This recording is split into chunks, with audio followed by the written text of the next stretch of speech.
किसी भी JEE aspirant से यदि पूछते हैं कि भाई कौन सी रैंक चाहिए, तो सब लोग मन में एटलीस्ट ये सोचते हैं यार कि रैंक 1 आ जाए तो मज़ा आ जाए।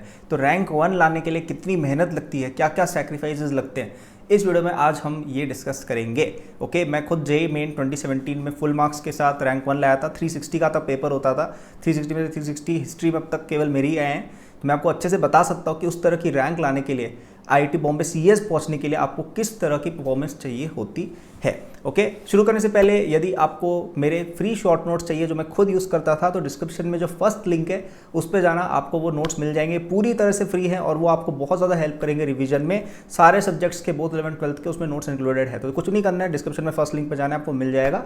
और वीडियो पसंद आए तो सब्सक्राइब, नोटिफाई ऑन कर देना ताकि आपको इस तरह की अच्छी जेई गाइडेंस मिलती रहे। तो सबसे पहली चीज़ जो आपको समझनी होगी कि रैंक 1 अगर आपको चाहिए, ठीक है, तो आप अपनी लाइफ में कोई और डिस्ट्रैक्शन अफोर्ड नहीं कर सकते हो, क्योंकि रैंक 1 लाने का मतलब होता है कि आप उस फील्ड में टॉप पर परफॉर्म कर रहे हो। You are like a top level athlete, you are like a top level performer in any field. यहाँ पे मेंटल आप कहीं ना कहीं एक एथलीट हो, you are a mental athlete जो कोशिश कर रहा है कि ज़्यादा से ज़्यादा कॉन्सेप्ट्स अपने दिमाग में डाल पाए, ज़्यादा से ज़्यादा जल्दी क्वेश्चंस वो सॉल्व कर पाए। तो आप एक तरह से एक बहुत ही विगरस कंपटीशन में है मेंटल लेवल पर। और जब आप इस तरह के कंपटीशन में होते हैं, आप बिल्कुल अफोर्ड नहीं कर सकते हैं कि आप अपनी मेंटल एनर्जी को कहीं भी और जाने दें। तो आपको आपकी जितनी भी बैड हैबिट्स हैं सारी की सारी छोड़नी पड़ेंगी, एटलीस्ट फॉर नाउ। ऐसा नहीं है कि पूरे जीवन भर के लिए छोड़नी पड़ेगी, और ऐसा नहीं है कि आप अपनी लाइफ में बिल्कुल ही एंजॉय नहीं कर सकते। एक आध हॉबी रखी जा सकती है जो आप दिन में 1-2 घंटे एंजॉय कर सकते हो, बिल्कुल करनी चाहिए, मैंने भी की थी। लेकिन अगर आप दिन में 5-5, 6-6 घंटे गेमिंग कर रहे हो, दिन में 10-10 घंटे आप सोशल मीडिया यूजेज कर रहे हो, हर संडे को आप पता नहीं सुबह से शाम तक दोस्तों के साथ घूम रहे हो, ऐसे करके आपकी इंजॉयमेंट हो जाएगी लेकिन रैंक 1 नहीं आ पाएगी। ठीक है, ये रैंक 1 लाने का कहीं ना कहीं सैक्रिफाइस है कि कोई भी सक्सेसफुल पर्सन आप देख लीजिए किसी भी फील्ड में, वो ये सब एक्टिविटीज़ नहीं कर रहा था, वो अपनी फील्ड के अंदर मास्टरी हासिल करने पर फोकस्ड था। तो आपको इतना फोकस करना होगा, और जितनी भी बैड हैबिट्स है या डिस्ट्रैक्शंस या टाइम के वेस्टेजेस है, सबको आपको हटाना पड़ेगा अपनी लाइफ से। दूसरी चीज़ कि आपको अपने आप को सराउंड करना पड़ेगा सिमिलर तरह के लोगों से। ओके, जैसे आप अगर अपने आप को सराउंड कर दोगे कि बिल्कुल ही टाइम पास वाले आपके दोस्त हैं, या आप ऐसे लोगों से इंटरेक्ट करो जिनसे आपको कोई कंपटीशन ही नहीं है, तो धीरे धीरे वो भी आपको खींच के अपने लेवल पर ले आएंगे। और यदि आप अपने आप को कंपेयर कर रहे हो या अपने आप को कंपटीशन में आप इन्वॉल्व कर रहे हो with other people who are doing better than you और as good as you, then आप कहीं ना कहीं उनसे सीखोगे और आगे बढ़ोगे। अब अगेन मैं ये नहीं कह रहा हूँ कि आपको अपने दोस्त उनके मार्क्स के बेसिस पर सिलेक्ट करने चाहिए। इनफैक्ट मेरे जो भी बेस्ट फ्रेंड्स थे स्कूल टाइम में, वो दोनों के दोनों ही इतना अच्छा परफॉर्म नहीं करते थे। That's not the point. The point is कि आपका जो इन्वायरमेंट है, आपको जिनसे अपने आप को कम्पीट करना है, ठीक है। अब जैसे मेरी दोस्ती नहीं होती थी मेरे कॉम्पिटिटर्स से, लेकिन वो हमेशा मेरे बैक ऑफ द माइंड रहते थे कि अरे यार इस पर्सन में ये चीज़ बेटर है, मैं इससे ये चीज़ सीख सकता हूँ। तो अपना पीयर ग्रुप, अपने टीचर्स के साथ इन्वॉल्वमेंट, ये सब आपको बढ़ाना चाहिए और बेटर करना चाहिए, ठीक है। क्योंकि आप जितना ज़्यादा अपने आप को सराउंड करेंगे with other people who are in the same frequency as you और इवन बेटर देन यू, आप उतना ज़्यादा ऊपर जाएंगे। और यदि अपने आप को आपने सराउंड ऐसे लोगों से कर दिया जो इतना अच्छा नहीं कर रहे हैं, आपके सारे ही दोस्त ऐसे हैं जो टाइम पास करते रहते, तो कहीं ना कहीं वो भी आपको नीचे लेके आ जाएंगे। और थर्ड पॉइंट, और ये सबसे इंपॉर्टेंट है, कि आपको हर एक टॉपिक की बिल्कुल डेप्थ में जाना होगा। आप कोई भी टॉपिक ऐसा नहीं सोच सकते हो कि अरे यार इससे तो क्या ही आएगा, क्योंकि देखिए जब आप रैंक 1 के लिए compete कर रहे हो ना, तब आपको एक एक क्वेश्चन आपके लिए इंपॉर्टेंट है। अगर मेरे जेई के दिन हमारे टाइम 90 क्वेश्चन करने होते थे, सब में नेगेटिव होता था, अब तो आई थिंक 75 करने होते हैं सेम टाइम में।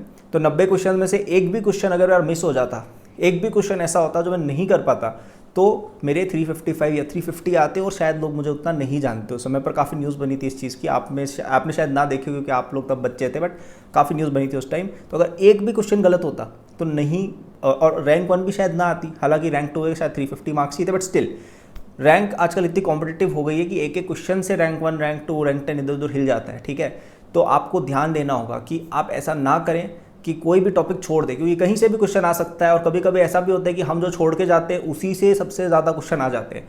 तो हर एक टॉपिक आपको डेप्थ में पकड़ना है। हर एक टॉपिक में आपको कहीं भी लग रहा है कि यार यहाँ पे डाउट है, उसको तुरंत क्लियर करना है। और बिल्कुल भी अपने आप को पागल नहीं बनाना कि यार ये चीज़ तो मुझे आती है, नहीं आती है तो एक्सेप्ट करो और इंप्रूव करो। बिकॉज यहाँ पे आप कोई रैंक 10,000 के लिए कम्पीट नहीं कर रहे हो। रैंक 10,000 के लिए 40, 50, 60% में भी आ जाती है। हम वो नहीं चाहते, हम चाहते हैं हमारी रैंक आए फर्स्ट, ठीक है। और फर्स्ट रैंक के लिए आपको जेई एडवांस में लाना होगा 80% प्लस, ठीक है। जेई एडवांस में आई स्कोर 83% आए थे लगभग मेरे, ठीक है। जेई एडवांस में भी आपको 80-90% तक स्कोर करना होगा इफ़ यू वांट रैंक 1, ठीक है। और वो कब होगा, जब आपको हर चीज़ आती हो। कोई भी चीज़ छोड़ नहीं सकते, आपकी ग्रांटेड नहीं ले सकते। तो study everything, otherwise you will not get the rank 1। और ये 3 मेनली स्टेप्स या सैक्रिफाइसेज है। कौन कौन से? सबसे पहला, आपको अपनी बुरी हैबिट्स हटानी होंगी। आप लाइफ में कोई डिस्ट्रैक्शन अफोर्ड नहीं कर सकते अगर आपको टॉप लेवल पे परफॉर्म करना है। सेकंड, आपको अपने आप को सराउंड करना होगा विद स्टूडेंट्स, विद टीचर्स जो आपका बेटरमेंट चाहते हैं। एंड थर्ड पॉइंट कि आप कोई भी टॉपिक को ग्रांटेड या आप उसको लीव नहीं कर सकते, हर एक टॉपिक इंपॉर्टेंट है। तो यही थी वीडियो। पसंद आया हो ये वीडियो तो आप चैनल को लाइक और सब्सक्राइब जरूर करिए, नोटिफिकेशन ऑन करिए। यहाँ पे जेईई और आईआईटी की सबसे ऑथेंटिक गाइडेंस मिलती है। आप सोचिए रैंक 1 से आप गाइडेंस ले रहे हैं, आईआईटी बॉम्बे सीएसई से, आपको और क्या अच्छा मिल सकता है। और आपको यदि मेरे नोट्स चाहिए जो फ्री हैं तो आप डिस्क्रिप्शन में जरूर हेड करना। और अगर क्या चाहिए, आपको चाहिए ही होने चाहिए, फ्री मटेरियल इतना अच्छा मिल रहा है आपको, डेफिनेटली जाके लेना चाहिए। डिस्क्रिप्शन में जाके साइन अप करो। और यदि आप मुझसे और मेरी टीम से पढ़ना भी चाहते हैं तो हमारे कोर्सेज भी चलते हैं, पेड है लेकिन अफोर्डेबल है। डिस्क्रिप्शन में सेकंड लिंक जो है उस पर हमारे कोर्सेज रहेंगे, सारे टारगेट ईयर्स के लिए रहेंगे। तो यदि आप 11th या 12th में है या ड्रॉप किया हुआ है, या इवन अगर आप छोटे भी एज में, आप जाके जरूर चेक करिएगा। नीचे डिस्क्रिप्शन में हमने सारे तरह के स्टूडेंट्स के लिए कोर्सेज लिंक किए हुए हैं जो काफ़ी अफोर्डेबल रेट में आपको पूरी पढ़ाई आपकी करवा देंगे, जिसमें लेक्चर्स भी आ गए, आपके टेस्ट भी आ गए, क्वेश्चंस भी आ गए विद सॉल्यूशंस, एंड उनमें कई चीज़ें मैंने खुद पर्सनली कवर की हुई हैं। तो आपको मेरी बहुत सारी पर्सनल ट्रिक्स भी सीखने को मिलेंगी जो मैंने एज अ स्टूडेंट डेवलप की थी, जो आपको टीचर्स नहीं बता पाएंगे। तो जाके डिस्क्रिप्शन चेक जरूर करना, कोर्स चेक जरूर करना, और आप नोट्स तो फ्री है उनको तो बिल्कुल लेना। और नीचे मेरे सोशल्स भी लिंक्ड हैं अगर आपको कुछ क्वेरी हो तो। Thank you for watching, good luck.